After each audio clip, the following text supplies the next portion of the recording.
একদিন বাড়িয়ে বৃহস্পতিবারও দুর্গাপূজার ছুটি আজকে দেয়া হবে প্রজ্ঞাপন জানিয়েছেন প্রধান উপদেষ্টার বিশেষ সহকারী মাহফুজ আলম। বিজয়া দশমীর সরকারের ছুটি থাকবে আগামী রোববার, এছাড়া বৃহস্পতি, শুক্র ও শনিবারও ছুটি।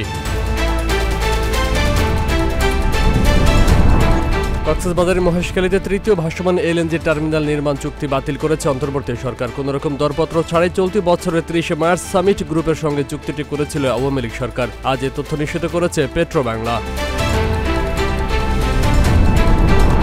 ঝালকাঠি সদর উপজেলা পরিষদের 7 মুদ্রাক্ষরিক কাম কম্পিউটার অপারেটর মনিরুজ্জামানকে বহিষ্কার করা হয়েছে। প্রধান উপদেষ্টা ডক্টর মোহাম্মদ ইউনুসকে নিয়ে ফেসবুকে কটূক্তি করায় তার বিরুদ্ধে এই ব্যবস্থা নেওয়া হয়।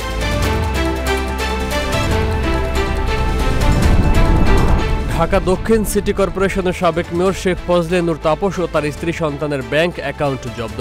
বাংলাদেশ ব্যাংকের আর্থিক গোয়েন্দা সংস্থা BFIU ব্যাংক ও আর্থিক প্রতিষ্ঠানের কাছে এ সংক্রান্ত নির্দেশনা পাঠিয়ে অ্যাকাউন্ট জব্দের নির্দেশ দেয়। কুমিল্লার সদর দক্ষিণে বিএসএফের গুলিতে কামাল হোসেন নামে এক বাংলাদেশি নিহত। সোমবার সন্ধ্যায় উপজেলার পাহাড়পুর গ্রামের যশপুর বিওপির কাছে এই ঘটনা ঘটে। মরদেহ ফিরিয়ে আনার বিষয়ে আলোচনা চলছে।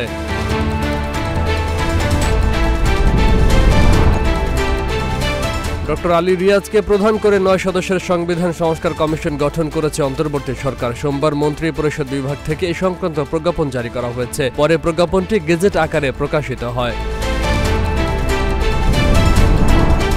ইসরায়েলের সঙ্গে যুদ্ধে ক্ষয়ক্ষতি সত্ত্বেও ফিলিস্তিনি স্বাধীনতাকামী গোষ্ঠী হামাস ফিনিক্স পাখির মতো ধ্বংসস্তূপ থেকে পুনরায় জেগে উঠবে, মন্তব্য গোষ্ঠীটির নির্বাসিত নেতা খালেদ মিশালের। সোমবার গাজা যুদ্ধের বর্ষপূর্তিতে রয়টার্সকে দেওয়া সাক্ষাৎকারে মন্তব্য করেন খালেদ।